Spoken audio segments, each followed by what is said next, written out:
Hello students, आप सभी का हमारी वीडियो में स्वागत है।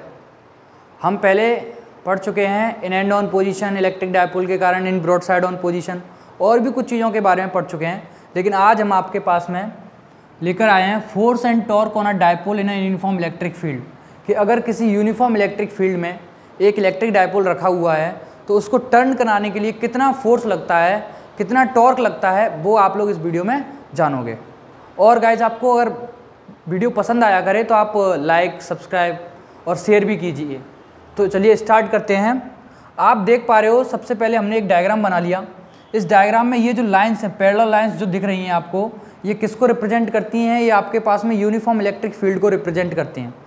अब इस यूनिफॉर्म इलेक्ट्रिक फील्ड में हमने इस एक डायपोल को प्लेस कर दिया, जिसको हम लोगों ने थीटा एंगल पर रख दिया। इस डायपोल को हमने किस एंगल पर रख दिया? थीटा एंगल पर रख दिया। देखिए, किसी भी चीज़ को, मान लो कोई ये चीज़ है, अगर मैं इसको ऐसे भी रख सकता हूँ, ऐसे भी रख सकता हूँ, ऐसे भी रख सकता हूँ, अगर तो इसके देखा जाए तो ये परपेंडिकुलरली हो गया। और अगर मैं ऐसे करता जाऊँ तो मेरे को एंगल की वैल्यू नहीं पता, तो मैंने कह दिया इसको मैंने थीटा एंगल पर रख दिया। और मेरे को ऐसा कुछ फोर्स लगाना है कि ये जो इलेक्ट्रिक डायपोल है वो आपका यूनिफॉर्म इलेक्ट्रिक फील्ड की डायरेक्शन में आ जाए। तो उसके लिए कितना फोर्स अप्लाई करना पड़ेगा?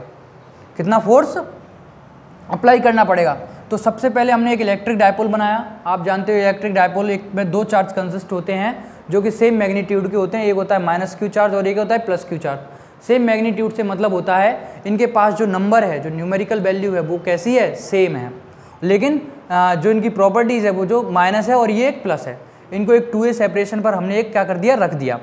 तो क्या करेगा कि इस पर एक चार्ज पर एक फोर्स लगेगा QE, और इस पर भी इस साइड क्या लगेगा? फोर्स QE लगेगा।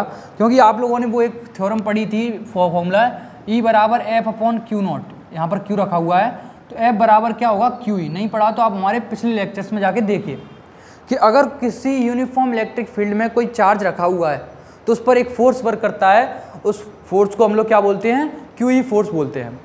चूँकि इस पर भी QE फोर्स लग रहा है, इस पर भी QE फोर्स लग रहा है, क्योंकि ये दोनों फोर्स मैग्नीट्यूड में सेम होने से और डायरेक्शन में अपोजिट होने से एक दूसरे को क्या कर देंगे? कैंसिल कर देंगे।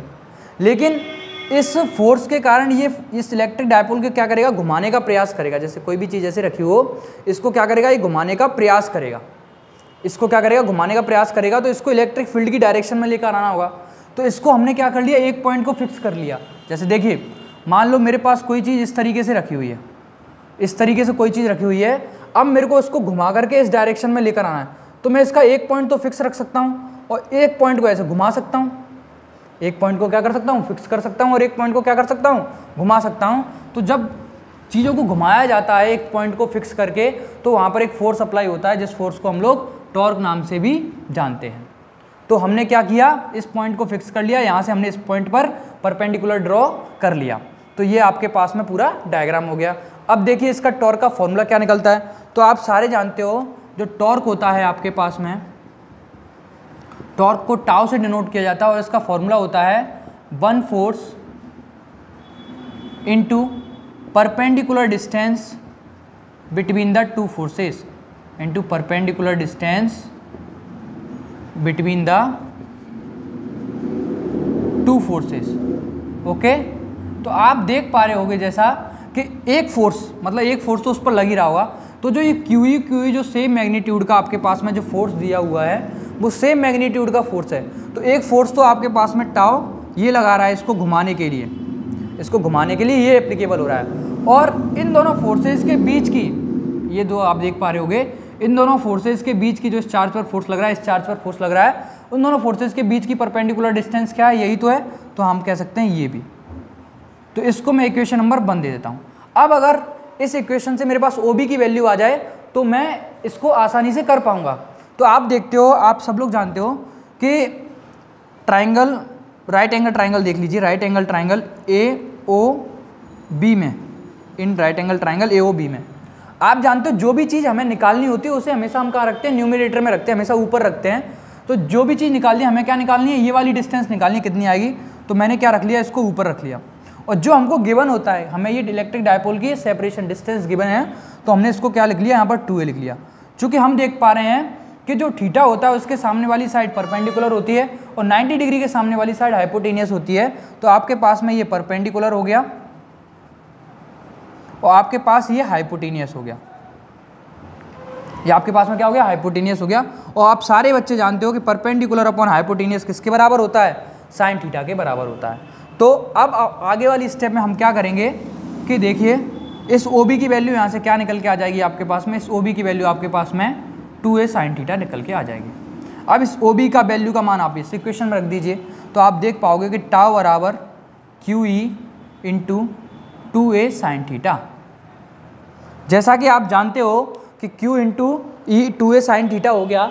और मैंने आप लोगों को एक बात बता रखी है, क्या बात बता रखी है कि जब भी आप इलेक्ट्रिक डायपोल के कारण किसी भी पॉइंट पर इलेक्ट्रिक फील्ड इंटेंसिटी को फाइंड करोगे तो हमेशा डायपोल मूवमेंट जरूर आएगा। उस इलेक्ट्रिक डायपोल के मैग्नीट्यूड को बताने के लिए हमेशा डायपोल मूवमेंट जरूर आएगा। तो इस बात को मैं कैसे लिख सकता हूँ, tau equals to Q into 2a into E sine theta, इस तरीके से लिख सकता हूँ मैं, हाँ लिख सकता हूँ बिल्कुल भी। और आप देखिए Q इंटू 2a किसके बराबर होता है, आप सब लोग जानते हो Q into 2a dipole movement के बराबर होता है, जानते हो ना। इससे पिछले वाले लेक्चर्स में मैंने इलेक्ट्रिक डायपोल के टॉपिक में आपको सबको समझा रखा है कि P equals to Q into 2a dipole movement के बराबर होता है। तो इसकी जगह मैं P रख दूंगा और E साइन थीटा।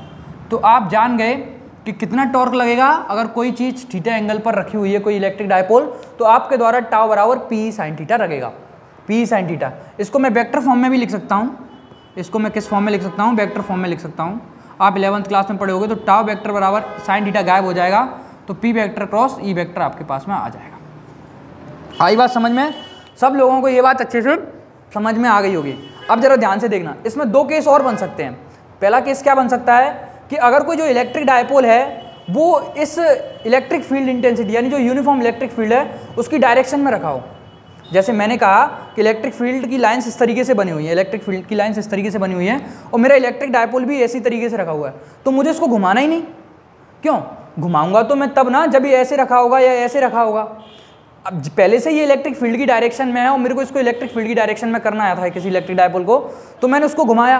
अब मुझे इसको घुमाना ही नहीं है तो मैं देखूंगा कि जब कोई चीज़, जब इलेक्ट्रिक डायपोल कैसे रखा हो, इलेक्ट्रिक डायपोल पैरेलल रखा हो, parallel to the electric field lines के पैरेलल रखा हो, तो थीटा की वैल्यू कितनी हो जाएगी, 0 डिग्री।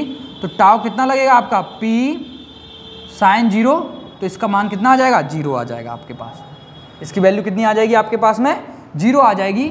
वहीं आप देखोगे कि अगर ये इलेक्ट्रिक डायपोल को ऐसे रखा हो इस तरीके से, तो देखिए मुझे इसको घुमाने के लिए इतना प्रयास करना पड़ेगा पूरा 90 डिग्री, और ये इस इलेक्ट्रिक फील्ड लाइंस के साथ कितना एंगल बना रहा है, 90 डिग्री का एंगल बना रहा है। तो मैं इसको बिल्कुल 90 डिग्री घुमाऊंगा, तो तब देखोगे आप लोग टाउ बराबर P साइन 90 डिग्री, तो टाउ बराबर क्या हो जाएगा, P आ जाएगा।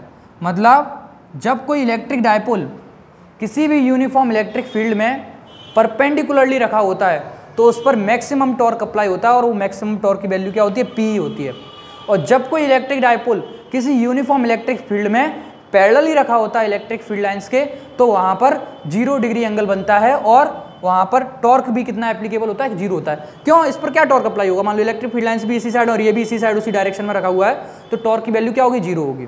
और जब कोई इलेक्ट्रिक डायपोल किसी थीटा एंगल पर किसी यूनिफॉर्म इलेक्ट्रिक फील्ड में रखा हुआ है, तो टॉर्क की वैल्यू आपके पास में क्या होगी, P साइन थीटा, और ये टाउ वेक्टर बराबर P vector cross E vector आपके पास में इन वेक्टर फॉर्म में आ जाता है।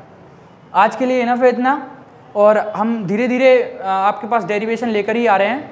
बस आप हमारे साथ जुड़े रहिए, आपको अच्छे से अच्छा कंटेंट मिलता जाएगा।